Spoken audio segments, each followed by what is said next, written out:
السلام علیکم ورحمۃ اللہ وبرکاتہ. الحمد للہ ان الحمد للہ نحمده ونستعینه ونستغفره ونعوذ باللہ من شرور انفسنا ومن سیئات اعمالنا من يهده الله فلا مضل له ومن يضلل الله فلا هادي له واشهد ان لا اله الا الله واشهد ان محمدا عبده ورسوله. اما بعد فإن خير الحديث كتاب الله وخير الهدي هدي محمد صلى الله عليه وعلى آله وسلم وشر الأمور محدثاتها وكل محدثة بدعة وكل بدعة ضلالة وكل ضلالة في النار. فقال تعالى رب اشرح لي صدري ويسر لي أمري واحلل عقدة من لساني يفقهوا قولي. رب زدني علما رب زدني علما. تمام تر تعریف حمد ثنا کبریائی بڑائی بزرگی اور مجد اس خالق کائنات کے لیے لائق اور زیبا ہے جو ساری کائنات کا ایک و تنہا خالق مالک مربی اور منتظم ہے. درود و سلام ہو انبیاء اکرام پر، خصوصاً نبی مکرم رحمت للعالمین امام الانبیاء محمد صلی اللہ علیہ وسلم پر اور آپ کے اہل بیت پر، آپ کے اصحاب اجمعین پر. اس مختصر سے درود السلام کے بعد معزز سامعین اکرام، آج ہمارا سورہ انعام کی آیت نمبر 80 سے کلاس رہے گی انشاءاللہ تعالی. کل کی کلاس میں جو ہم نے پڑھے اس کا ایک چھوٹا سا یاد دہانی ہم کرتے ہیں، کیونکہ اس کلاس سے یہ کلاس کا بہت گہرا رشتہ ہے. کل کی کلاس میں ہم نے ابراہیم علیہ السلام کا واقعہ پڑھا، جبکہ ابراہیم علیہ السلام کا واقعہ ہم نے مدنی صورتوں میں بھی پڑھ کر کے آ چکے ہیں، لیکن مدنی صورتوں میں جو واقعات ابراہیم علیہ السلام کے بیان کیے گئے وہ کیونکہ مومنوں پر بیان کیے جا رہے تھے، اس لیے ابراہیم علیہ السلام کی سیرت سے ہمیں وصیت اور نصیحت کی گئی، ہمیں توحید کو سمجھایا گیا. اب یہاں پر ابراہیم علیہ السلام کے واقعات جو بیان کیے جا رہے ہیں، یہاں مخاطب جو ہے وہ کفار مکہ یا مشرکین مکہ ہیں. تو یہاں پر وہ واقعات بیان کیے جا رہے ہیں جو حضرت سیدنا ابراہیم علیہ السلام نے اپنے والد سے کیے تھے. جو باتیں مکہ کے لوگ بھی بتوں کی عبادت کرنے والے تھے، یعنی شرک کرنے والے تھے، اللہ کو بھی مانتے تھے، اللہ کے ساتھ بھی دوسروں کو مانتے تھے. ابراہیم علیہ السلام کی بھی جو قوم ہے یہ بتوں کی عبادت کرنے والی ہے. تو ابراہیم علیہ السلام نے دعوت اپنے گھر سے شروع کی. پہلا پوائنٹ، ابراہیم علیہ السلام نے دعوت اپنے گھر سے شروع کی، اور وہاں ہم دیکھتے ہیں کہ نبی کریم صلی اللہ علیہ وسلم نے بھی دعوت کا آغاز اپنے گھر سے کیا. ابراہیم علیہ السلام نے دعوت کا آغاز کلمہ توحید سے کیا. نبی کریم صلی اللہ علیہ وسلم نے بھی اپنی دعوت کا آغاز کلمہ توحید سے ہی کیا. قولوا لا الہ الا اللہ تفلحوا. سیدنا ابراہیم علیہ السلام اپنے والد کو دعوت دیتے ہیں توحید کی اور شرک سے روکتے ہیں. دیکھیے، توحید کی دعوت بغیر نفی کے توحید نہیں ہے. توحید اثبات اور نفی دونوں کے مل کے بننے کا نام ہے کہ ایک اللہ کی عبادت اور شرک کا انکار. تو اپنے والد کو آپ نے جو دعوت دیا اور دعوت سمجھانے کے انداز میں دیا. آج ہم دیکھیں گے توحید کو توحید کی دعوت کے 3 انداز. سب سے پہلا انداز اللہ کی مخلوق کو دکھا کر کے، اللہ کی مخلوق کو بتا کر کے اللہ کی معرفت کرانا، یعنی سمجھا کر کے دعوت دینا، اللہ کی وحدانیت کا ثبوت دینا. آپ نے بتایا کہ نہ یہ سنتے ہیں جس کی آپ عبادت کرتے ہیں، نہ یہ دیکھتے ہیں، نہ یہ پکڑ سکتے ہیں، نہ کچھ کر سکتے ہیں. اور شرک سے ڈرایا کہ اگر آپ شرک کریں گے، مطلب شیطان کی عبادت کریں گے، تو مجھے ڈر ہے کہ آپ اس کے ساتھ شامل ہو جائیں گے، یعنی جہنم رسید ہو جائیں گے. دوسری دعوت آپ نے دی رسالت کی. رسالت کی دعوت کس طرح دی؟ مجھے صحیح راستہ بتا دیا گیا ہے. اپنے والد کو یہ کہتے ہیں آپ غلط راستے میں، مجھے صحیح راستہ بتا دیا گیا ہے. یہ رسالت کی دعوت تھی. تیسری دعوت آپ نے پیش کی اور وہ تھی آخرت کی دعوت، کہ اگر آپ نے شرک کو ختم نہیں کیا، اللہ کے علاوہ کسی اور کی اگر آپ عبادت کرتے رہے، یعنی شیطان کی عبادت، تو مجھے ڈر ہے کہ آپ شیطان کے ساتھ جہنم رسید ہو جائیں گے. یعنی آخرت کی دعوت آپ نے پیش کی. یہ 3 دعوت آپ نے اپنے والد کو پیش کی اور اس کے بعد اعلان کیا. اور یہ اعلان اپنے آپ میں ایک بہت بڑا عمل ہے. اعلان کیا کیا؟ کہ میں توحید پرست ہوں، میں اللہ کے علاوہ کسی اور کی عبادت نہیں کر سکتا، نہیں کرتا. اور دوسرا شرک سے بیزاری کا اعلان، کہ تم نے اللہ کے علاوہ جس کو بھی اپنا حاجت روا مشکل کشا بنا لیا ہے، میں ان سب کا انکار کرتا ہوں.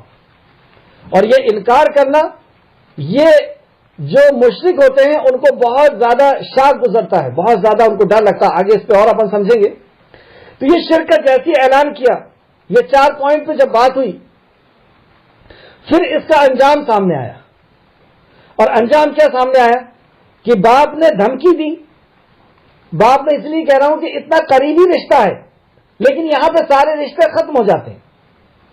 اگر ایک طرف توحید ہو اور ایک طرف شرک ہو تو رشتے بیچ میں نہیں بستے. تو کیا کہا؟ حالانکہ ہمیں رشتہ ختم نہیں کرنا ہے، لیکن یہاں پہ ایک بات سمجھنے کے اعتبار سے بتا رہا ہوں.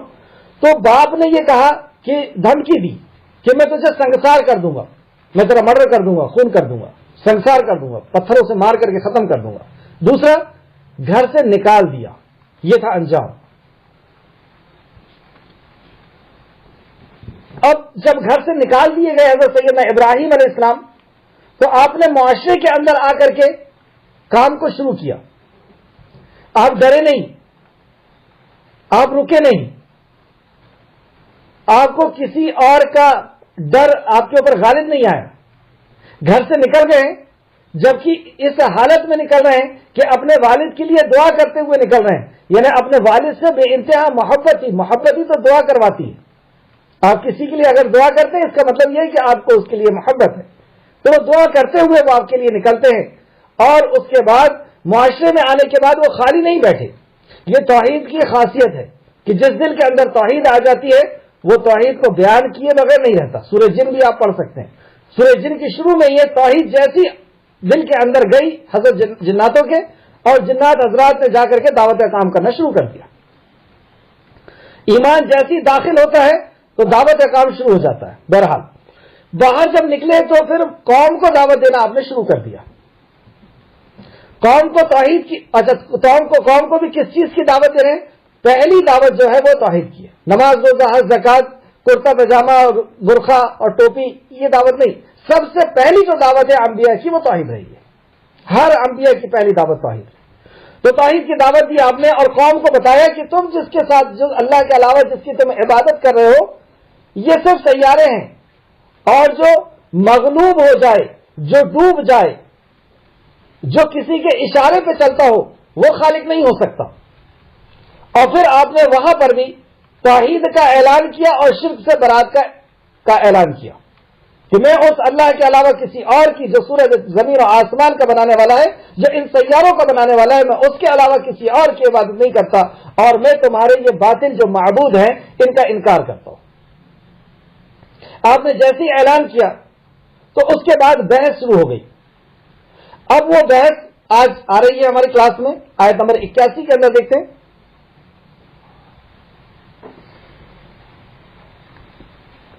پہلے ابراہیم علیہ السلام نے اپنی قوم کو بھی سمجھایا، پھر ان کو چیلنج کیا. سیکنڈ اسٹیپ دعوت کی، چیلنج کیا، ان کو دھمکی دی. اور تیسری اسٹیپ اب کاروائی کی. وہ تینوں اسٹیج ہم دیکھتے ہیں، اور یہ تینوں چیز کا بہت گہرا اثر پڑتا ہے مدعو کے اوپر. سب سے پہلے آپ نے ان کو سمجھایا، اور سمجھانے کے بعد اب بحث شروع ہو گئی ہے. اور سمجھایا کتنے بہترین انداز میں کہ جو زمین آسمان سورج اور چاند کا بنانے والا ہے، جو انسان کا بنانے والا ہے، جو دن اور رات کا بنانے والا ہے، وہ عبادت کے لائق ہے. اور یہ تو ڈوب رہے ہیں، یہ تو سورج بھی ڈوب رہا ہے، یہ تو چاند بھی ڈوب رہا ہے، یہ تو سیارے بھی ڈوب رہے ہیں. اور یہ ڈوبنے والے اور کسی کے اشارے پہ چلنے والے کیسے خدا ہو سکتے ہیں، کیسے رب ہو سکتے ہیں؟ اس کے بعد جب یہ بحث کرتے ہیں تو بحث کس انداز میں کرتے ہیں؟ اعوذ باللہ من الشیطان الرجیم، آیت نمبر 80. اور اس کی قوم نے اس سے جھگڑا کیا. جھگڑا کیا نا، بحث کیا. تو ابراہیم نے کہا، اس کے جواب میں ابراہیم علیہ السلام کہتے ہیں کیا تم مجھ سے اللہ کے بارے میں جھگڑتے ہو، حالانکہ تم مجھ سے اللہ کے بارے میں مجھ سے کیوں جھگڑتے ہو؟ جیسے حضرت فاطمہ نے نبی کریم صلی اللہ علیہ وسلم کے اوپر سے اوجڑی اٹھانے کے بعد اور للکارتے ہوئے آواز میں کہا تھا کہ تم میرے بابا جان کو کیوں مارتے ہو؟ صرف اس لیے مارتے ہو کہ یہ کہتا ہے کہ ساری دنیا کا خالق اور مالک ایک ہے، ساری دنیا کا بنانے اور چلانے والا ایک ہے، رب ایک ہے، اس وجہ سے تم مارتے ہو. تو یہاں کہا کیا تم مجھ سے اللہ کے بارے میں جھگڑتے ہو؟ مطلب میں ایک اللہ کو مانتا ہوں، اس وجہ سے تم مجھ سے جھگڑتے ہو، حالانکہ اس نے مجھے ہدایت دی ہے.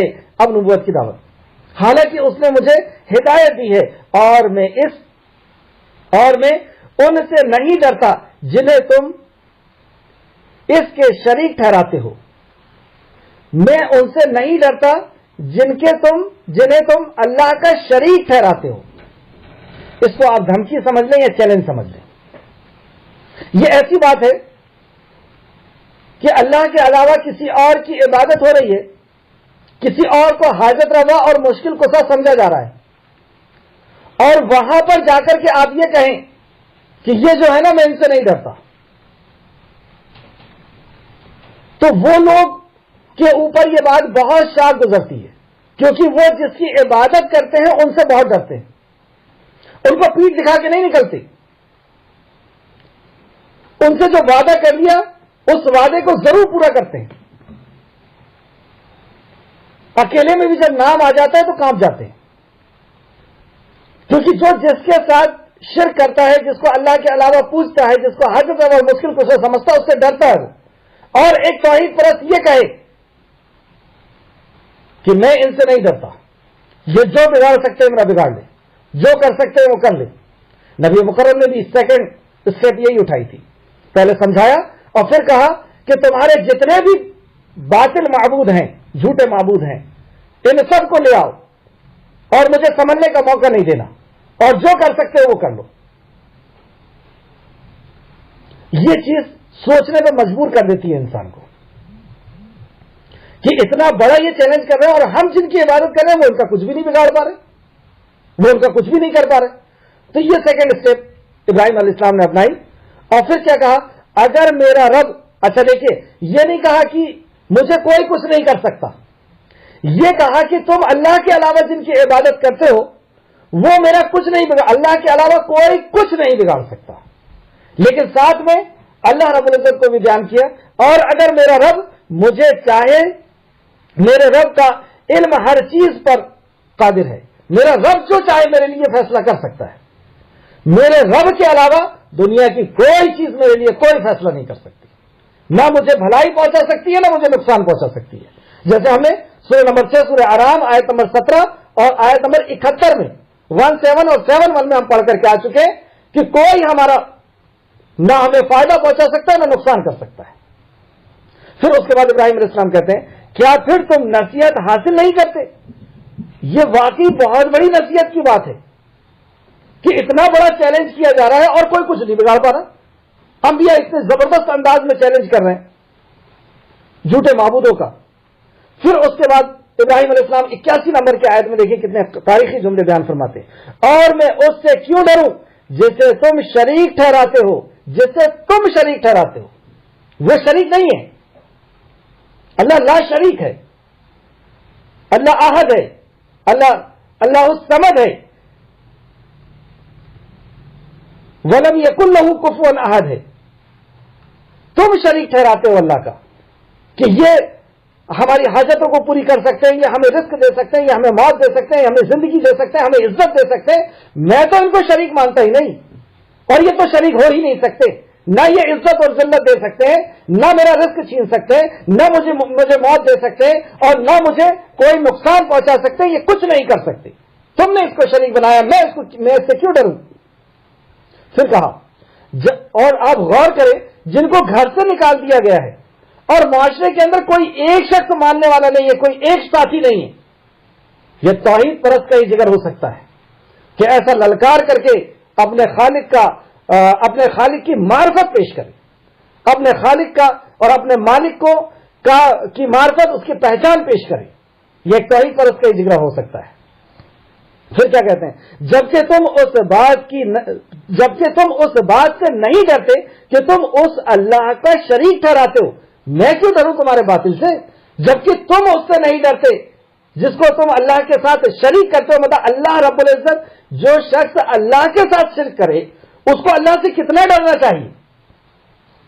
ارے جب ہم بازو والے کے ساتھ شرک کر لیتے ہیں اس کی جائیداد کے اندر، ہم اپنے بھائی کی جائیداد کے اندر شرک کر لیتے ہیں، شریک کر لیتے ہیں بھائی کی جائیداد کو اپنی جائیداد کے اندر، بھائی کورٹ پہ کھڑا ہو جاتا ہے. بازو والے کی کسی بیوی کے اوپر اگر شرک کر لیے، اس کے ساتھ شریک ہو گئے، شرک سے مراد یہاں پہ یہ نہیں ہے، شریک ہو گئے اس کی جائیداد میں، اس کے کسی بھی پراپرٹی میں، تو کتنا ڈرتا ہے ایک انسان.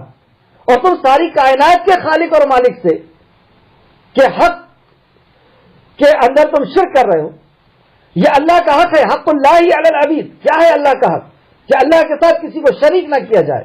اور تم اللہ کا حق کسی اور کو دے رہے، تمہیں کتنا ڈرنا چاہیے. جب ہم اپنے پڑوسی کا حق مار لیتے ہیں تو پڑوسی ہمیں ہر کچھ کرنے کے لیے تیار. اگر بیوی کا حق، اس کے شوہر کا حق مار لیا تو اس کا شوہر کیا نہیں کر دے گا.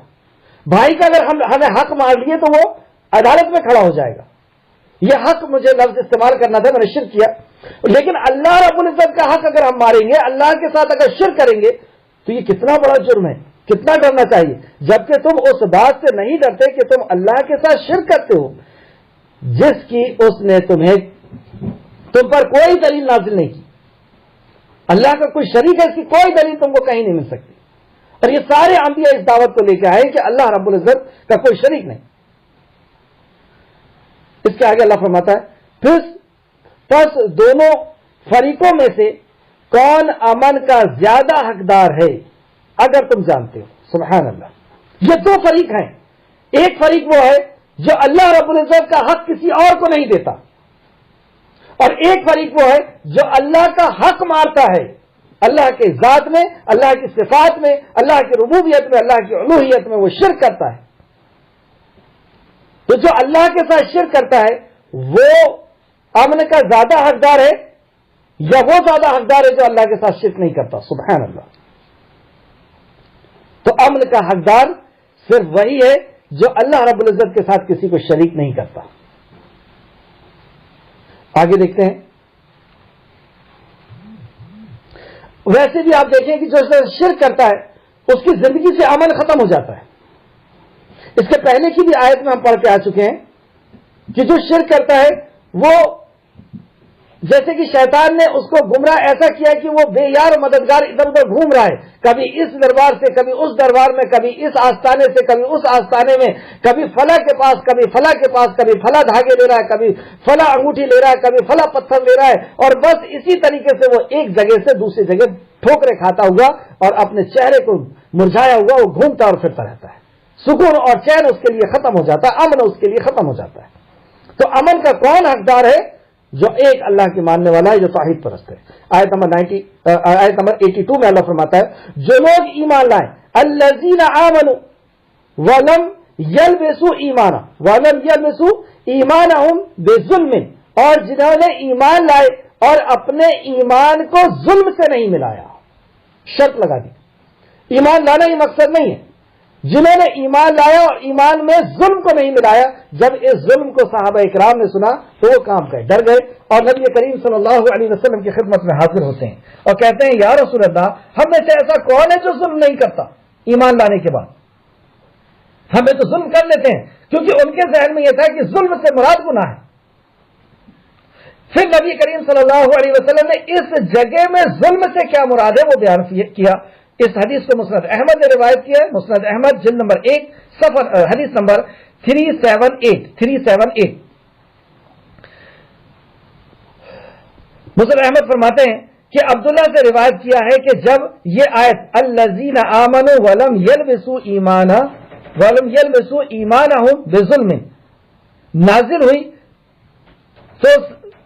ہوئی تو صحابہ اکرام رضی اللہ عنہ پر یہ بات گرا گزری، مطلب بہت بھاری گزری، اور انہوں نے آ کر کے نبی مکرم صلی اللہ علیہ وسلم سے بیان فرمایا کہ ہم میں سے کون کس نے ظلم نہیں کیا؟ ہر کوئی ظلم کرتا. تو آپ صلی اللہ علیہ وسلم نے فرمایا اس سے یہ مراد نہیں کہ تم نے وہ بات سمجھ لی ہے،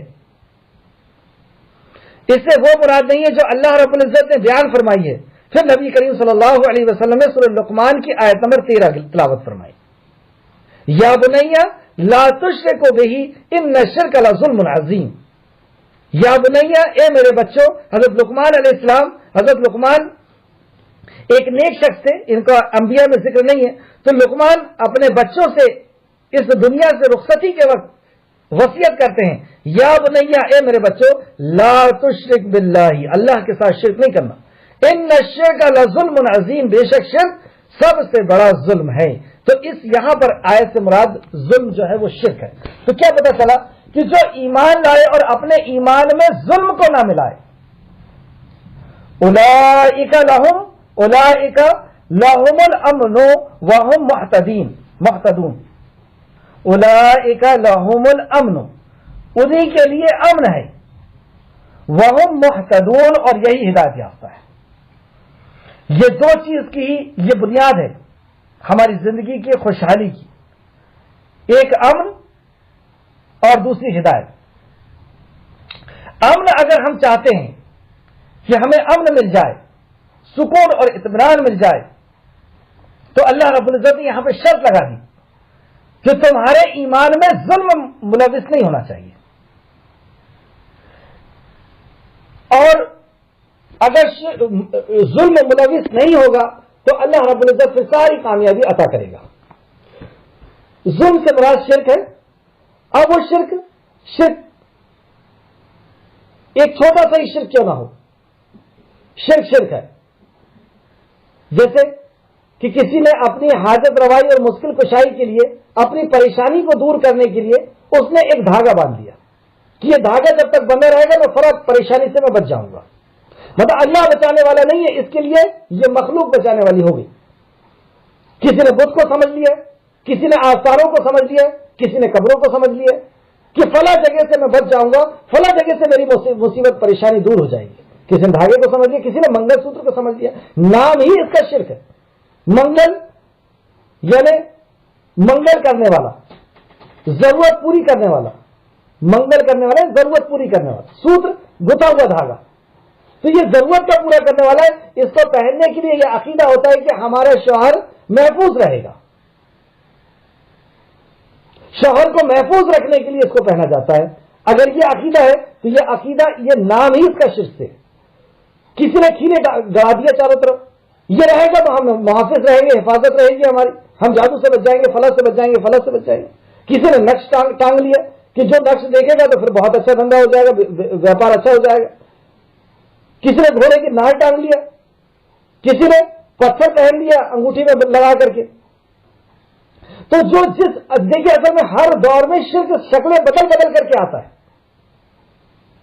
تو ہمارے دور میں کچھ اس قسم کے شرک چل رہے ہیں. قانون کا حق ہم نے کسی اور کو دے دیا. تو یہ جو جس کو بھی ہم نے اپنا حاجت روا اور مشکل کشا بنایا ہے، اپنی ضرورتوں کو پورا کرنے بنایا ہے، اور وہ شرک ہے.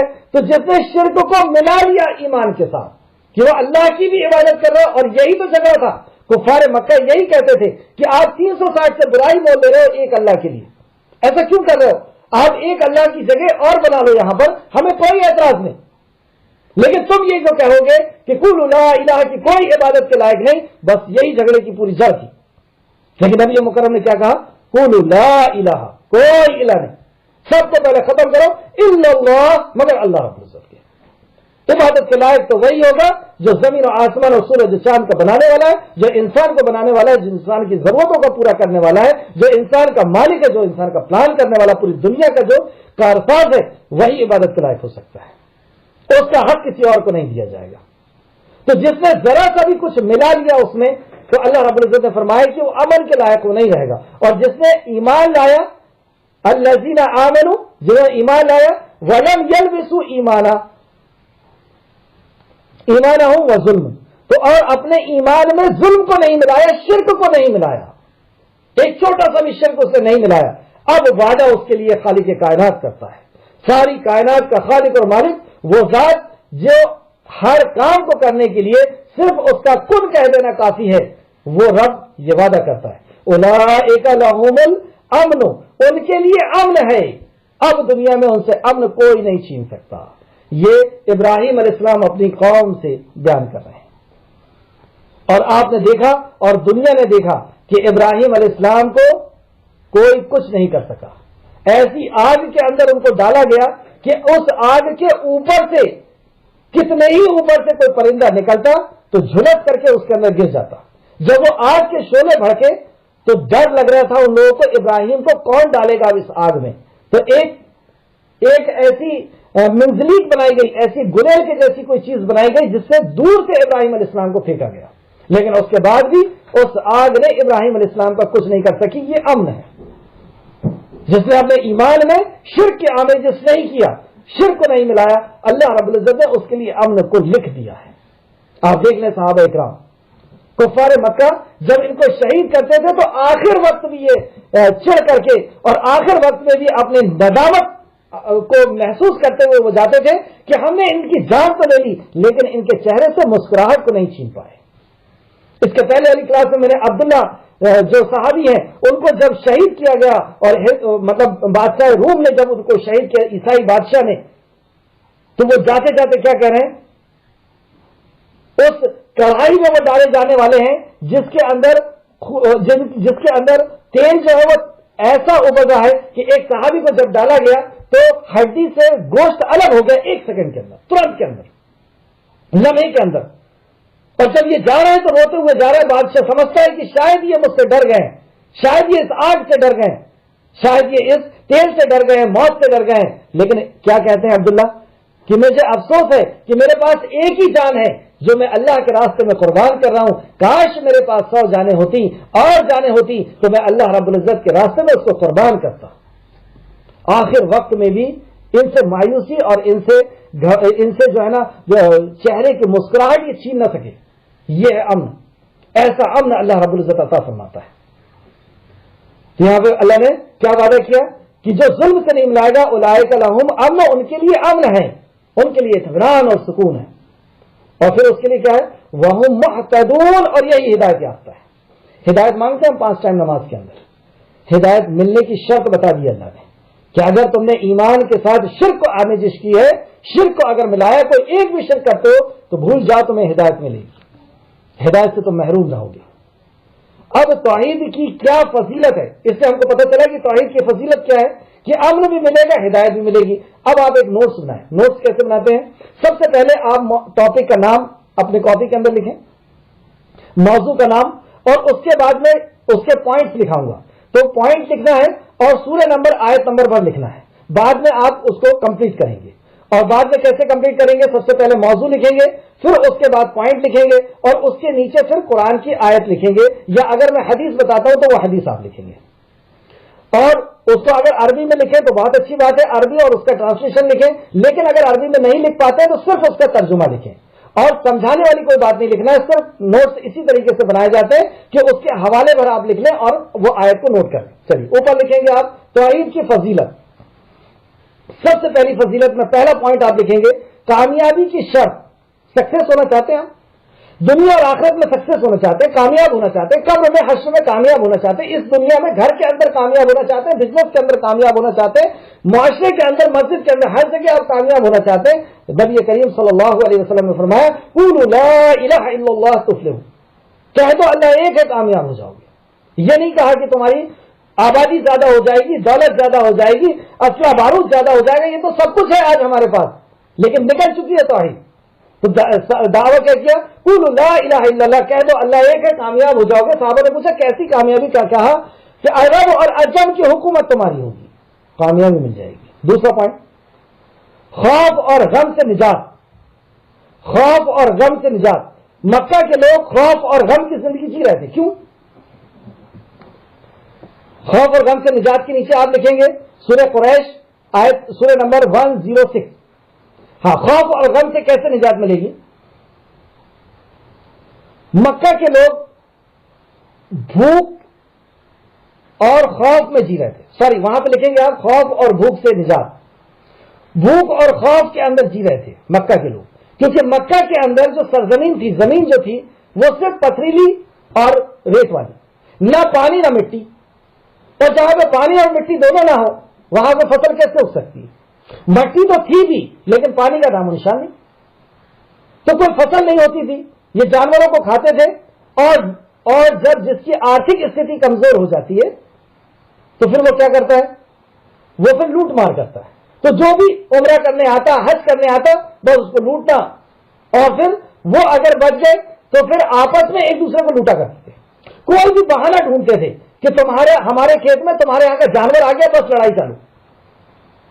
تو یہ خوف کی زندگی جیتے تھے کہ فلاں بڑا قبیلہ ہمارے پر آکرمن نہ کر دے، چڑھائی نہ کر دے، ٹینٹ لگا کے جیتے تھے۔ ایسی تو قوم تھی، گھر بنا کر کے رہنے کی ان کو تمیز نہ، بس لوٹ مار بعض قبائل کا یہی ان کا کاروبار تھا، اور بھکمری کی زندگی، کیونکہ کچھ اگ نہیں رہا۔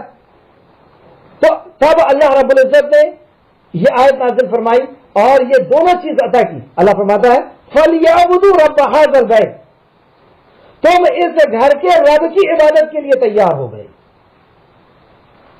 اس گھر کا رب کون؟ اللہ رب العزت۔ ان 360 کو تم نے الگ کر دیا، تم اس گھر کے فَلْيَعْبُدُوا رَبَّ هَٰذَا الْبَيْتِ، تم اس گھر کے رب کی عبادت کے لیے تیار ہو گئے۔ الَّذِي أَطْعَمَهُم مِّن جُوعٍ وَآمَنَهُم مِّنْ خَوْفٍ، تم بھوک میں تھے میں نے تمہیں کھانا دیا، تم خوف میں تھے میں نے تمہیں امن دیا۔ آج تک دیکھ لیجیے، آج 1450 سال تقریباً ہو گئے، نہ بھوک کی ان کو ٹینشن ہے، نہ خوف کا ان کو ڈر ہے۔ ایسا امن اور امان اللہ رب العزت نے عطا کیا، لیکن کب تک؟ جب تک وہ توحید پر رہیں گے، اور توحید جائے گی اور یہ دونوں چیز پھر سے آ جائے گی۔ تیسرا پوائنٹ لکھ لیں، امن۔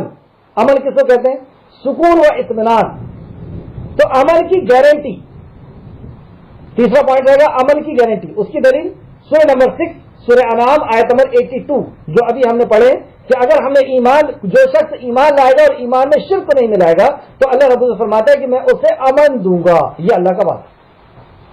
چوتھا پوائنٹ لکھے، ہدایت کے لیے شرط۔ چوتھا پوائنٹ، توحید ہدایت کے لیے شرط ہے۔ تیسرا پوائنٹ میں کیا آئے گا؟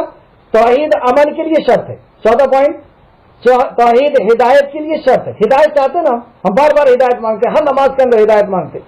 تو سورہ انعام آیت نمبر 82 کے اندر اللہ نے فرمایا کہ جو توحید پہ آئے گا، ایمان لائے گا اور اس کے ساتھ شرک نہیں ملائے گا تو میں اسے امن دوں گا اور ہدایت دوں گا۔ پوائنٹ نمبر 5واں، پوائنٹ نمبر 5، گناہ کی معافی۔ گناہ کی معافی کیسے ہوگی؟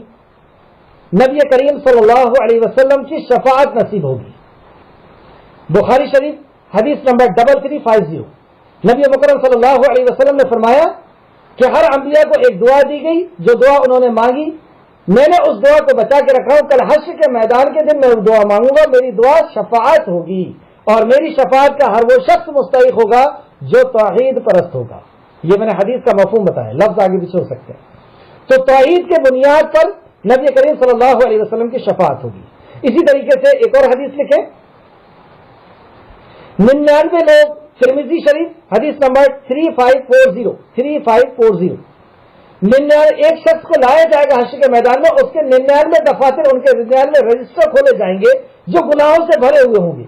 وہ اپنے گناہوں کو دیکھ کر کے اور حد نظر جہاں تک اس کی نظر جائے گی وہ رجسٹر بھرا ہوا دکھے گا، وہ کانپنے لگے گا اور اللہ رب العزت کے سامنے کانپے گا۔ اللہ رب العزت کہے گا کہ اس کی نیکی کو لے کر کے آؤ، تو اس کی نیکی کو لایا جائے گا۔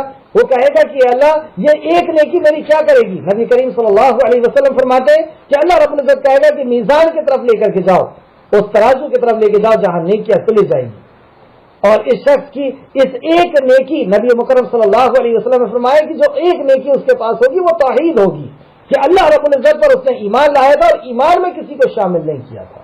نبی کریم صلی اللہ علیہ وسلم کی زبان مبارک سے نکلی ہوئی بات ہے کہ آپ فرماتے ہیں اللہ رب العزت کے نام سے زیادہ وزنی کوئی چیز نہیں، یعنی اس کی توحید سے زیادہ وزنی کوئی عمل نہیں، اور اس کا پلڑا بھاری ہوگا اور اسے نجات عطا کر دی جائے گی۔ اسی طریقے سے بخاری شریف حدیث نمبر 44 بھی آپ دیکھیے گا، اور مسلم شریف، بخاری شریف حدیث نمبر 44 اور مسلم شریف حدیث نمبر 193، اس میں بھی فرمایا گیا کہ رائے کے دانے کے برابر بھی آخری کلمہ بھی اگر توحید ہو گیا تو گناہوں سے اس کی معافی کر دی جائے گی۔ یہ تھے توحید کے فائدے۔ آگے ہم دیکھتے ہیں آیت نمبر 82 پہ واپس آئیے۔ جو لوگ ایمان لائے اور انہوں نے اپنے ایمان کو شرک کی آمیزش سے دور رکھا، وہی لوگ امن میں ہوں گے اور وہی ہدایت یافتہ ہوں گے۔ آیت نمبر 83، اور یہ ہے ہماری دلیل جو ہم نے ابراہیم کو اس کی قوم کے مقابلے میں دی تھی۔ یہ ہے ہماری دلیل جو ہم نے ابراہیم کو اس کے قوم کے مقابلے میں دی تھی۔ کسی کا اسپیکر چاہیے، یعنی قوم سے جو حجت کر رہی تھی اس کے مقابلے میں اللہ رب العزت نے کہا کہ ان کو یہ دلیل دے دو کہ امن کے لیے تو میں ہوں، اور اللہ رب العزت نے مجھ سے امن کا وعدہ کر لیا۔ اس کے بعد بھی ان لوگوں نے لکڑیاں اکٹھا کی، آگ جلائی اور ابراہیم علیہ السلام کو اس کے اندر داخل کیا، لیکن ابراہیم علیہ السلام وہاں سے سلامتی کے ساتھ، امن کے ساتھ وہاں سے نکل گئے۔ یہی امن کا وعدہ مکہ میں بھی کیا جا رہا، اور مکہ نے دیکھا اور پوری دنیا نے دیکھا کہ پوری دنیا ان کے اوپر ایسی ٹوٹ پڑی تھی جیسے چوزے کے اوپر باج یا گدھ ٹوٹ پڑتا ہے، لیکن اس کے بعد بھی یہ امن اور سلامتی کے ساتھ مدینہ پہنچے اور دنیا کی بادشاہ جو ہے ان کو دی گئی۔ اس سے آگے اللہ فرماتا ہے ہم جسے چاہتے ہیں درجے بلند کرتے ہیں۔ یہ توحید کی بنیاد پر اللہ فرماتا ہے ہم جس کے چاہتے ہیں درجے بلند کرتے ہیں، بے شک آپ کا رب بہت حکمت والا اور خوب جاننے والا ہے۔ ان ربک حکیم علیم، حکیم حکمت ہے اس کے پاس کہ کب کس کو دینا ہے، کون سا کام کس وقت میں کیا جائے گا، اور علیم ہے، اللہ جانتا ہے کہ کون اس نعمت کا حقدار ہے، کون ایمان کی نعمت کا حقدار ہے۔ اور وہ سوال ہمارا پہلے سے چل رہا ہے کہ ایمان کی نعمت کا حقدار یا ہدایت کی نعمت کا حقدار کون ہوتا ہے۔ چلیں آیت نمبر 84، یہاں تک ہم نے دیکھا کہ ابراہیم علیہ السلام نے توحید کی دعوت دی اور بحث ہوئی، وہاں پر بحث میں آپ نے چیلنج بھی کیا۔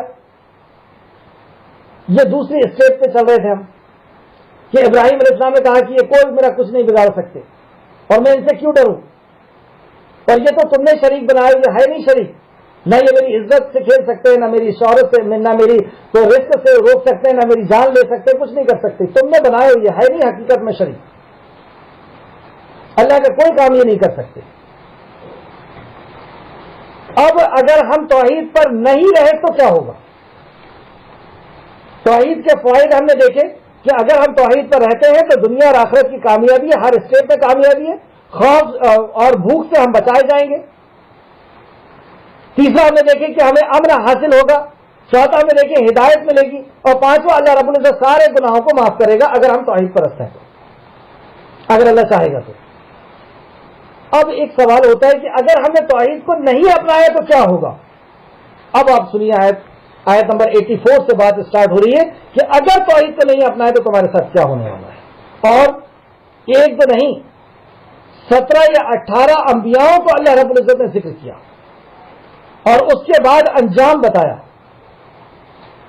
اور یہ بھی بتا دیا ساتھ میں کہ یہ ہدایت یافتہ لوگ ہیں، یہ اللہ کے منتخب کیے ہوئے لوگ ہیں، اور یہ انبیاء ہیں، یہ اللہ کے ہیں، ان کے بہت اونچے مرتبے ہیں، یہ ایسا نہیں کر سکتے، لیکن ان کو سامنے لا کر کے اللہ رب العزت قیامت تک آنے والا مسلمان کو بتا رہا ہے کہ اگر اتنے بڑے لوگ بھی ایسا کام کرتے تو ہم ان کی نیکیوں کو ختم کر دیتے۔ تم کون ہو؟ ہمارے کیا وقت ہے؟ سنیے اب آیت نمبر 84، اور ہم نے اسے اسحاق اور یعقوب عطا کیے۔ کس کو عطا کیے؟ ابراہیم علیہ السلام کو۔ تو اس سے مراد یہاں پہ ابراہیم ہے، ہم نے اسے اسحاق اور یعقوب عطا کیے، اسے سے مراد ابراہیم ہے۔ تو اگر ابراہیم علیہ السلام کو ہم گنتے ہیں تو 3 نبی کا ذکر ہو گیا، اور نہیں گنتے تو 2 نبی کا ذکر ہو گیا جن کے نام آئے۔ ہم نے سب کو ہدایت دی، یہاں خود اللہ نے فرما دیا کہ یہ ہدایت یافتہ لوگ تھے، مطلب یہ شرک کرنے والے ہو ہی نہیں سکتے. اور اس سے پہلے ہم نے نوح کو ہدایت دی تھی، وہ بھی ہدایت یافتہ تھے، وہ بھی شرک کرنے والوں میں سے نہیں تھے، کیونکہ جو شرک کرے گا اس کو ہدایت ملے گی نہیں. اور اس کی اولادوں سے داؤد، سلیمان، ایوب، یوسف، موسیٰ اور ہارون علیہ السلام.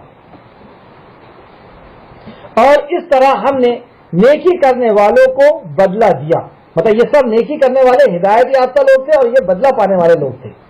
10 نبی کا ذکر ہو گیا. اس کے بعد فرماتا ہے اور ہم نے زکریا، یحییٰ، عیسیٰ اور الیاس کو ہدایت دی اور وہ سب نیک لوگوں میں سے تھے. یہ ہدایت یافتہ بھی تھے اور نیک لوگوں میں سے تھے. 14 نبی ہو گئے. اور ہم نے اسماعیل، الیاس، یونس اور لوط کو اور ان سب کو ہم نے جہانوں پر فضیلت دی تھی. یہ توحید کی بنیاد پر ان کو جہانوں پہ اللہ کے دین پر عمل کرنے کی بنیاد پر ان کو جہانوں پر فضیلت دی تھی. اور کچھ کو ان کے باپ دادا اور ان کی اولاد اور ان کے بھائیوں میں سے اور ہم نے انہیں چن لیا اور سیدھی راہ کے طرف ہدایت دی تھی. صرف یہی نہیں، ان کے باپ داداؤں میں سے بھی، ان کی اولادوں میں سے بھی اور ان کے بھائیوں میں سے بھی ہم نے چنا تھا. ان کا ذکر اللہ نے نہیں کیا یہاں. اور اللہ کی ہدایت، اور یہ اللہ ہی کی ہدایت ہے. اس کو آپ سورہ زمر بھی لکھ لیں. سورہ زمر آیت نمبر 65 میں بھی دیکھیں گے اس کی تفصیل، اور زیادہ مل جائے گی، وقت کی قلت کی وجہ سے میں آگے چل رہا ہوں. اور اپنے بندوں میں سے جسے چاہتا ہے اس کے طرف رہنمائی کرتا ہے. اللہ جسے چاہتا ہے اپنے بندوں میں سے اسے ہدایت دیتا ہے، اسے رہنمائی کرتا ہے آسمانی وحی کی پر عمل کرنے کی. اس کے بعد اللہ رب العزت اب انجام بتا رہا ہے. اور اگر وہ لوگ شرک کرتے، یہ انبیاؤں کا نام کے ساتھ ذکر کرنے کے بعد، جبکہ عمل کا وزن کیا جاتا ہے، اور وزن کی بنیاد کیا ہوتی ہے؟ ایمان، اخلاص اور انبیاء کا طریقہ، سنت. تو یہ جو لوگ ہیں انبیاء، ان کے عمل کا کیا وزن؟ ہمارے کوئی وقت اور قیمت، ہمارے کوئی عمل کی ان کے سامنے کوئی وقت نہیں ہو سکتی. اور ان انبیاؤں کے عمل کو اللہ رب العزت یہاں پر ذکر کر رہا ہے ہمیں سمجھانے کے لیے. ورنہ کوئی انبیاء آپ ایسے نہیں دیکھیں گے جو اللہ رب العزت کی جنہوں نے نافرمانی کی. سارے انبیاء معصوم عن الخطا. یہ اہل سنت والجماعت کا عقیدہ ہے. اہل سنت والجماعت سے آپ گمراہ نہیں ہونا، مطلب وہ نہیں سمجھنا. اہل سنت والجماعت دو اصل میں بڑے فرقے ہیں. ایک ہے شیعہ، اور اس کے اگینسٹ میں جو دوسرا ہے وہ اہل سنت والجماعت ہے. اور ان کے اندر پھر بہت ساری کیٹیگریز ہیں اور ان کے اندر بہت سارے گروپ ہیں. تو ہم شیعہ نہیں ہیں، سنی ہیں، اہل سنت والجماعت میں ہیں. تو ہمارا یہ عقیدہ ہے کہ سارے انبیاء معصوم عن الخطا ہیں، اور صحابہ اکرام بھی جو ہیں وہ اللہ رب العزت کے سلیکٹڈ بندوں میں سے ہیں. انہیں اللہ نے کہا رضی اللہ عنہ ورضوا عنہ. تو اللہ رب العزت ان انبیاء کو ٹارگٹ کر کے کیا فرماتا ہے؟ اور اگر وہ لوگ شرک کرتے تو جو وہ عمل کرتے تھے وہ برباد کر دیے جاتے. اللہ اکبر. اگر ہم بھی کوئی عمل کریں گے تو کیا وہ عمل بچ جائے گا؟ اگر ہم عمل کریں اور ہمارے عمل کے ساتھ شرک مل جائے تو کیا اللہ رب العزت اس کو معاف کرے گا؟ یہ ہے شرک کی برائی. دوسرے نوٹس آپ بنائیں. شرک کی مذمت، اس کا نام دیں اس موضوع کا یا اس ٹاپک کا. شرک کی مذمت یعنی برائی، یہ ہمارا ٹاپک کا نام رہے گا. اس کے پوائنٹ اور 12 پوائنٹ میں اس میں آپ کو لکھانے والا ہوں. جلدی آپ لکھیں. پہلا پوائنٹ، اللہ تعالیٰ شرک ہرگز معاف نہیں کرے گا. جیسے یہاں پہ آپ نے دیکھا نا کہ ساری نیکیاں ختم ہو جائے گی، تو وہ بھی پوائنٹ آئے گا. سب سے پہلا پوائنٹ رہے گا ہمارا، اللہ تعالیٰ شرک ہرگز معاف نہیں کرے گا. مطلب حشر کے میدان میں شرک معاف نہیں ہوگا. اس کی دلیل ہے سورہ نساء آیت نمبر 48. سورہ نساء آیت نمبر 48، ان اللہ لا یغفر ان یشرک بہ ویغفر ما دون ذلک لمن یشاء ومن یشرک باللہ فقد افتری اثما عظیما. یقیناً اللہ تعالیٰ اپنے ساتھ شرک کیے جانے کو نہیں بخشے گا، اس کے سوا جسے چاہے گا بخش دے گا. اللہ اکبر. مطلب جسے چاہے گا اللہ رب العزت بخش دے گا. صحابی پوچھتے ہیں کیا زنا، چوری، مرڈر، سب کچھ، جس گناہ کو اللہ چاہے گا بخش دے گا حشر کے میدان میں، لیکن شرک کو نہیں بخشے گا. تو شرک کی معافی ہم یہی دنیا کے اندر کر لیں اور توحید کو جان لیں، کیونکہ توحید کو جانے بغیر ہم شرک کی معافی بھی نہیں مانگ سکتے، کیونکہ ہم جانتے نہیں کہ شرک کیا ہے۔ تو پہلے توحید کو جان لیں اور شرک کا علم حاصل کر لیں اور اس سے معافی مانگ لیں، ورنہ حشر کے میدان میں اللہ رب العزت اس گناہ کو نہیں بخشنے والا، دنیا میں بخشے گا، لیکن اگر شرک کرتے ہوئے مر گئے تو پھر اللہ رب العزت اس گناہ کو نہیں بخشے گا۔ جو اللہ تعالیٰ کے ساتھ شرک مقرر کرے اس نے بہت بڑا گناہ اور بہت بڑا بہتان باندھ لیا۔ دوسرا پوائنٹ لکھیں گے، شرک سب سے بڑا ظلم ہے، سب سے بڑا گناہ ہے۔ پہلا پوائنٹ کیا لکھے تھے؟ اللہ تعالیٰ شرک کو ہرگز معاف نہیں کرے گا۔ دوسرا پوائنٹ ہے شرک سب سے بڑا گناہ ہے۔ سورہ لقمان آیت نمبر 13 جو ابھی ہم نے پڑھ چکے ہیں کہ لقمان نے اپنے بچوں سے کہا کہ تم شرک نہیں کرنا، ان الشرک لظلم عظیم، شرک سب سے بڑا گناہ ہے۔ دوسری دلیل لکھیے آپ اس کی، سورہ انعام آیت نمبر 82، سورہ انعام آیت نمبر 82، اس میں اللہ فرماتا ہے جو لوگ ایمان رکھتے ہیں اور اپنے ایمان کو، وہی آیت جو ہم نے ہماری جو آج کے درس کی آیت ہے کہ جو ایمان لائیں گے اور اپنے ایمان کو ظلم سے نہیں ملائیں گے ان کے لیے امن ہے اور اس کے لیے ہدایت ہے۔ تیسرا پوائنٹ ہمارا، شرک اعمال کے ضائع کا باعث ہے۔ شرک جو ہے عمل کو برباد کر دیتا ہے۔ اس میں پہلا پوائنٹ لکھے آپ، سورہ انعام آیت نمبر 88 جو ابھی پڑھی گئی، اگر یہ بھی شرک کرتے، مطلب انبیاء کا اللہ رب العزت نے یہاں پہ ذکر کیا، 17 انبیاءوں کا نام لیا کہ اگر یہ بھی شرک کرتے تو ان کی ساری نیکیاں ختم کر دی جاتی ہیں۔ آپ دیکھیں گے کہ کوئی اور گناہ ایسا نہیں ہوتا کہ جو پچھلی نیکیوں کو ہمارے ختم کرے۔ جیسے مان لیتے ہیں کسی نے شراب پی لیا، جوا کھیل لیا، مرڈر کر دیا، چوری کر لیا، تو چوری بھی کر لیا، زنا بھی کر لیا، تو کیا پچھلی نیکی ختم ہو جائے گی؟ جو اس نے حج کیا تھا، عمرہ کیا تھا، نمازیں پڑھا تھا، صدقہ و خیرات کیا تھا، وہ نیکیاں ختم نہیں ہوتی، کسی گناہ سے پچھلی نیکی ختم نہیں ہوتی۔ لیکن شرک ایسا گناہ ہے جو پچھلے سارے آپ کے نیکیوں کو ختم کر دیتا ہے۔ یہ ایسا کبیرہ، ایسا سخت گناہ ہے، یہی اس کی قباحت بہت بڑی ہے کہ یہ پچھلے نیکیوں کو ختم کر دیتا ہے۔ اس لیے ہمیں بہت زیادہ محتاط رہنا چاہیے۔ نبی کریم صلی اللہ علیہ وسلم اپنے سلیکٹڈ صحابیوں کو بار بار سمجھایا کرتے تھے اور کہتے تھے کہ میں تم سے سب سے زیادہ ڈرتا ہوں شرک خفی سے، چھوٹے شرک سے، اور وہ چیٹی کی چال سے، مٹی چال کے اندر سے بھی داخل ہو جاتا ہے۔ مطلب یہ ہوا کہ وہ ایسے راستے سے ہماری زندگی کے اندر آئے گا کہ چیٹی کی چال کی آواز سمجھ میں آتی ہے نہیں آتی، ایسے چپکے سے وہ ہماری زندگی کے اندر آ جاتا ہے۔ نبی مکرم نے اگزامپل دے کر کے سمجھایا کہ اتنا زیادہ محتاط رہنا ہے ورنہ تمہاری نیکیوں کو کھا جائے گا۔ تو اللہ نے آیت نمبر 88 میں کیا فرمایا کہ تمہاری نیکیوں کو ختم کر دے گا، اس کے علاوہ کوئی اور گناہ ایسا نہیں ہے جو نیکیوں کو ختم کرتا ہے سوائے شرک کے۔ دوسرا سورہ زمر آیت نمبر 65، اللہ رب العزت اس کے اندر فرماتا ہے اے پیغمبر یقیناً آپ کے طرف اور آپ سے پہلے انبیاء کی طرف یہ وحی کی گئی کہ اگر انہوں نے شرک کیا، اگر تم نے شرک کیا تو تمہارے ساری نیکیاں، تو یہ شرک کیا تو تم زیاکاروں میں سے یعنی گناہ گاروں میں سے ہو جاؤ گے۔ نیکی تو ختم اور دوسرا گناہ گاروں میں سے ہو جاؤ گے۔ 3 پوائنٹ ہو گئے۔ چوتھا پوائنٹ لکھیے، مشرک سے اللہ اور اللہ کے نبی کی بیزاری کا اعلان ہے۔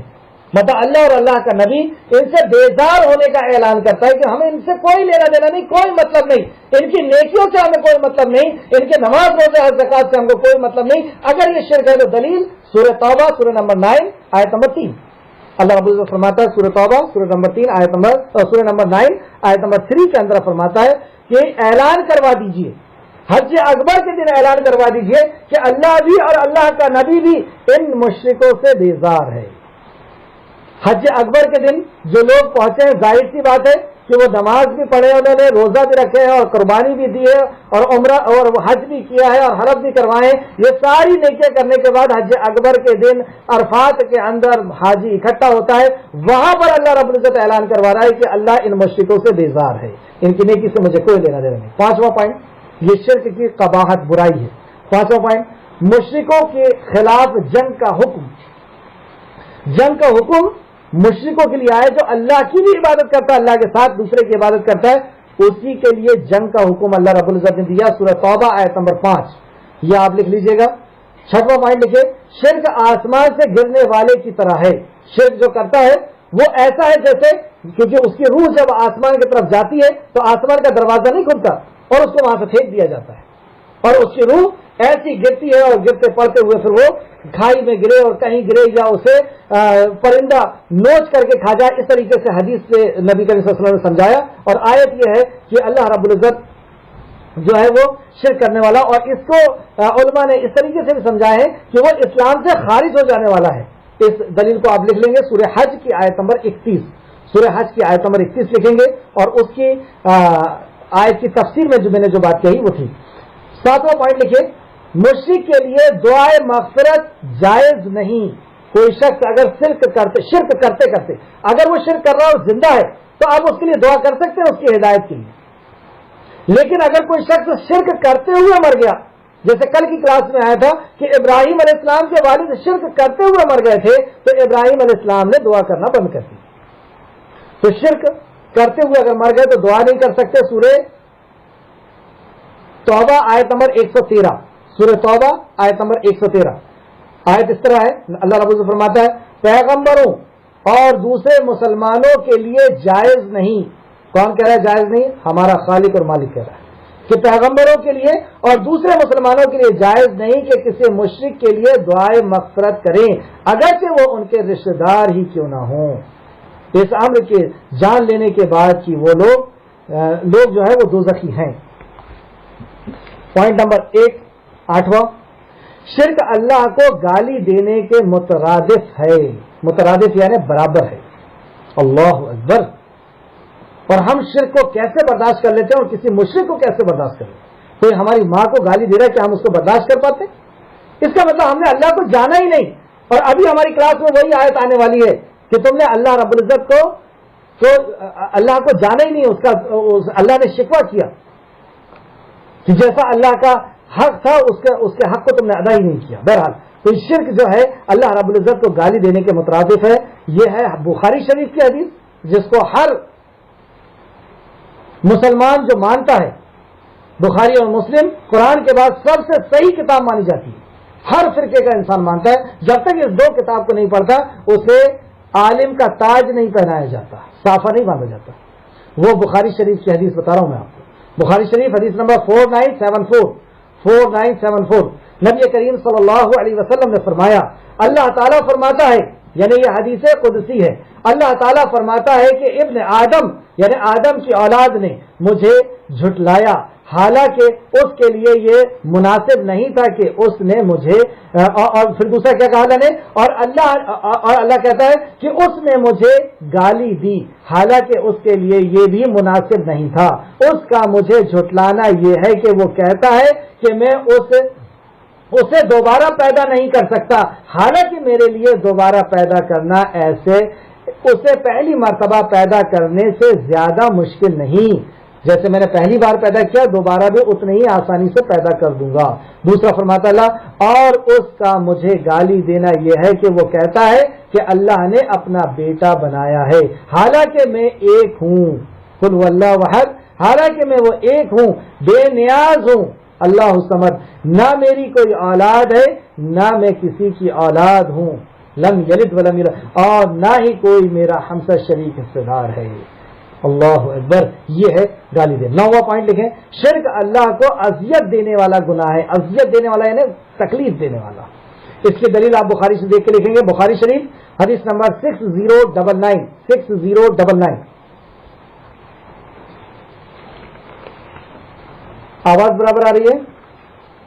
10واں پوائنٹ لکھیں. 10واں پوائنٹ, مشرکوں کو نبی کریم صلی اللہ علیہ وسلم کی شفاعت نصیب نہیں ہوگی. کتنا بڑی برائی ہے یہ شرک. اس کو بھی امام بخاری نے روایت کیا. بخاری شریف حدیث نمبر 3350. ہر نبی کے لیے ایک دعا دی گئی جو انہوں نے دنیا میں مانگ لی. اس کا میں مفہوم بتا رہا ہوں, لیکن نبی کریم صلی اللہ علیہ وسلم نے اسے بچا کے رکھا یعنی بڑی بڑی ضرورتیں پڑی تھیں اس دعا کو مانگنے کے لیے. واقعی آپ دیکھیں جنگ احد کے اندر دعا کی ضرورت پڑی تھی, جب 70 صحابہ شہید ہوئے تھے، نبی مکرم آپ کے سر کے نیچے گھاس کا چنبل بنا کر کے رکھتے تھے، گھاس سر ڈھانکتے تھے، پیر کھلتا تھا. آپ نے جب حمزہ رضی اللہ عنہ کو دیکھا تھا تو کتنی تکلیف ہوئی ہوگی.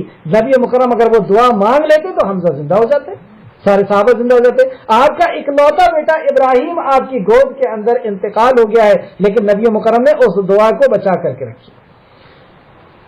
شعبہ ابی طالب میں 2.5 سال قید کر کے رکھا گیا مکہ کے اندر، پتے چبا کر کے صحابہ نے جیے ہیں، اور ان کی غلاظت لیٹ بات جو ہے وہ بکری کی مینگنیوں کی طرح ہونے لگا تھا. یہ حالت رہی، لیکن نبی مکرم نے اس دعا کو نہیں مانگی کہ من و سلوہ اتروا لیتے. کیا کہا نبی مکرم نے؟ میں نے اس دعا کو بچا کر کے رکھا ہوں، اور میری دعا کا ہر وہ شخص مستحق ہوگا جو توحید پرست ہوگا. اب آپ سمجھ رہے ہیں جو شرک کتنی قباحت والا گناہ ہے. جو شرک کرے گا وہ میری شفاعت کا مستحق نہیں ہوگا. اس سے یہ پتہ چلا. پوائنٹ نمبر 11 مشرک مذمت شدہ بے یار و مددگار رہتا ہے. مذمت شدہ یعنی اس کے اوپر ذلت اور مسکنت اس کے اوپر ڈال دی جاتی ہے. جیسے کہتے ہیں نا کہ چہرے پہ 12 بج گئے ہوں، ایسا وہ پریشان حال اور بے یار و مددگار گھومتا رہتا ہے. سورہ بنی اسرائیل سورہ اسرا بھی کہتے ہیں، بنی اسرائیل بھی کہتے ہیں.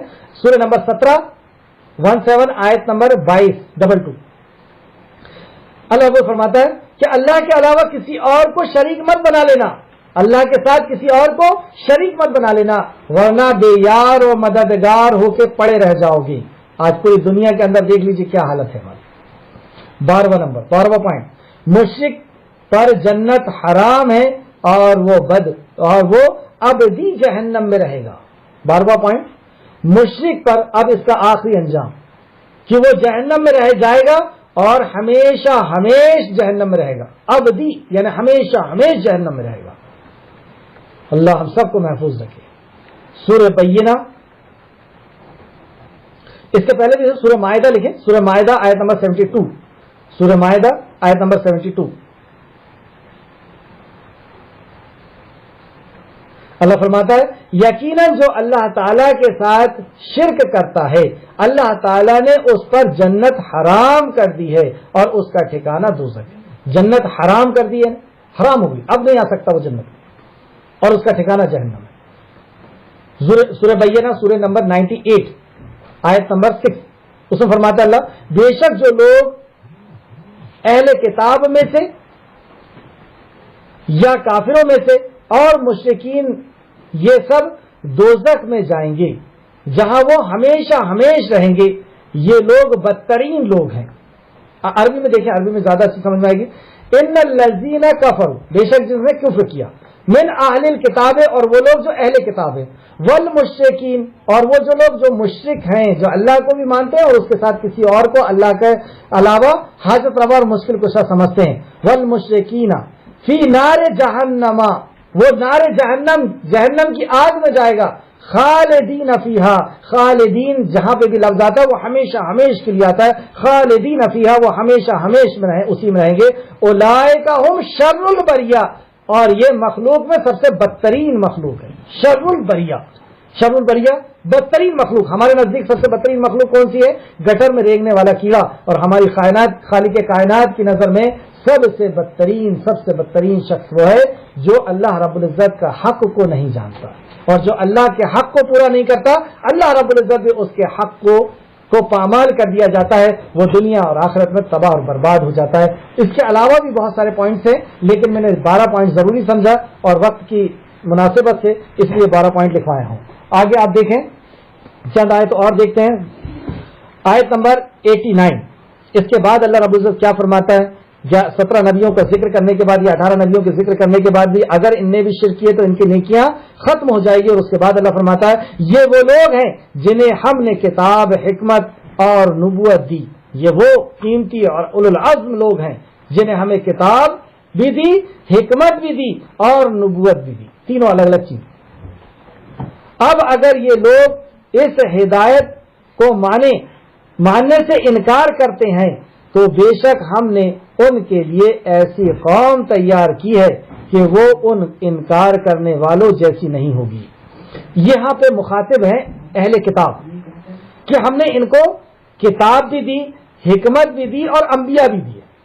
یہودیوں کو، نصرانیوں کو، یا آپ یوں کہہ لیجئے کہ بنی اسرائیل کو، یہ بنی اسرائیل کو پورا خطاب ہو گیا کہ یہ وہ لوگ ہیں جن کو ہم نے کتاب بھی دی، حکمت بھی دی اور انبیاء بھی دیے، لیکن اس کے بعد بھی اگر انہوں نے عمل نہیں کیا، ایمان نہیں لائے، تو ہم ایسے لوگ لائیں گے جو ان کے جیسے نہیں ہوں گے.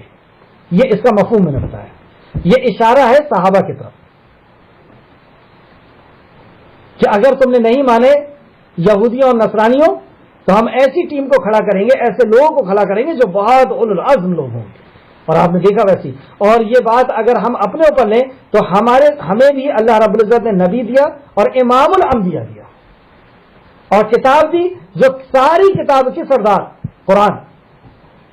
اور اس کے بعد بھی اگر ہم نے انبیاء کو نہیں مانا، اس کتاب کو نہیں سیکھا، اس دین پر عمل نہیں کیا، تو اللہ رب العزت ہمیں ہٹا کر کے دوسری قوم کو لائے گا جو ہمارے جیسی نہیں ہوگی. اس طریقے کی بھی آیت اللہ نے ایک جگہ بیان فرمایا ہے. آیت دیکھتے ہیں، آیت نمبر 90. یہ لوگ ہیں جنہیں اللہ نے ہدایت دی، لہذا اے نبی آپ بھی ان کے طریقے کی پیروی کریں. کہہ دیجئے میں اس پر تم سے کوئی اجرت نہیں مانگتا، یہ تو تمام دنیا والوں کے لیے نصیحت ہے. اب ایک دائی کا اسٹیٹمنٹ یہاں پہ بیان کیا گیا، اور وہ چیز اگر ہمارے اندر نہیں ہے تو ہم بھی کام کرنے کے بارے میں نہ سوچیں. کیا فرمایا گیا؟ یہ وہ لوگ ہیں جنہیں اللہ نے ہدایت دی، لہذا اے نبی کریم صلی اللہ علیہ وسلم آپ بھی ان کے طریقے کی پیروی کریں. مطلب یہ جو انبیاء کا جو سلسلہ چلا آ رہا ہے، یہ ایک انبیاء کا اور دین اصل میں ایک ہی ہے. دین کے دو حصے ہوتے ہیں، ایک عقائد اور دوسرے مسائل. تو وقت کے اعتبار سے مسائل تو چینج ہوئے ہیں انبیاءوں کے، لیکن عقیدہ وہی رہا.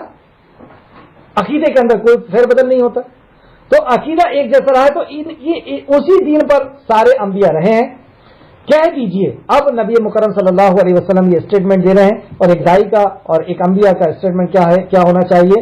کہہ دیجئے میں اس پر تم سے کوئی اجرت نہیں مانگتا کہ تم میری عزت کرو، مجھے کوئی سیٹ دے دو، مجھے کوئی مقام دے دو، مجھے کوئی دولت دے دو، نذرانے دے دو، گھر بلڈنگ بنا دو. یہ کوئی اجرت نہیں مانگتا، کیونکہ یہ نوکر کس کا ہے، یہ کام کس کے لیے کر رہا ہے؟ یہ اللہ کے لیے کام کر رہا ہے، اللہ سے بدلہ لے گا. اور یہ دعوت ہی اس کی دے رہا ہے کہ اللہ کے علاوہ کوئی تمہارا حاجت روا مشکل کشا نہیں ہو سکتا. یہ تو دعوت ہی یہ لے کر کے اٹھا ہے. تو جو دعوت ہی یہ لے کر کے اٹھا ہے وہ کسی اور کے اوپر نظر رکھے گا، کسی صدر کے اوپر، کسی سیکرٹری کے اوپر، کسی بڑے آدمی کے اوپر؟ تو اس کی تو دعوت ہی یہی ہے کہ ساری ضرورت کا پورا کرنے والا، عزت اور ذلت کا دینے والا، رزق کا دینے والا، زندگی اور موت کا دینے والا، خوشی اور غم کا دینے والا، بیماری اور آزاری کا دینے والا، یہ سب کچھ دینے والا اللہ ہے. تو وہ تم سے کوئی بدلہ نہیں چاہتا، کیونکہ اس کو معلوم ہے کہ تم کوئی بدلہ نہیں دے سکتے. یہ ایمان اور بدلہ نہ چاہنا کہ یہ ہمیں کوئی دکشنا دے دیں گے، کوئی دان دے دیں گے، کچھ نذرانے اور مذرانے ہو جائیں گے، کچھ نہیں. اور یہ تو تمام دنیا والوں کے لیے نصیحت ہے. یہ قرآن تو ساری دنیا کے لیے، اور حدیث تو یہ دین جو ہے وہ ساری دنیا کے لیے نصیحت ہے، اور اس نصیحت سے کوئی عذر نہیں مانگا جاتا. وقت ہو گیا تو میں چاہتا ہوں کہ اسی پر بات کو ختم کریں، ورنہ آج بہت کم آیتیں ہو پائیں. بہرحال اللہ رب العزت سے دعا ہے کہ اللہ رب العزت ہمیں صحیح معنوں میں توحید کی سمجھ عطا فرمائے، صحیح معنوں میں ہمیں شرک کی قباحت کو سمجھا دے اور شرک سے ہمیں بچنے والا بنا دے. توحید کی محبت ہمارے دل دماغ کے اندر اللہ رب العزت رچا بسا دے. جب تک ہمیں زندہ رکھ، توحید کے ساتھ، ایمان کے ساتھ زندہ رکھ، اور جب ہمارا خاتمہ ہو تو اخلاص کے ساتھ، ایمان کے ساتھ، عمل صالح کے ساتھ ہمارا خاتمہ ہو. اس حال میں ہمارا خاتمہ ہو کہ ہمارا رب ہم سے راضی راضی ہو جائے. آمین یا رب العالمین. السلام علیکم ورحمۃ اللہ وبرکاتہ.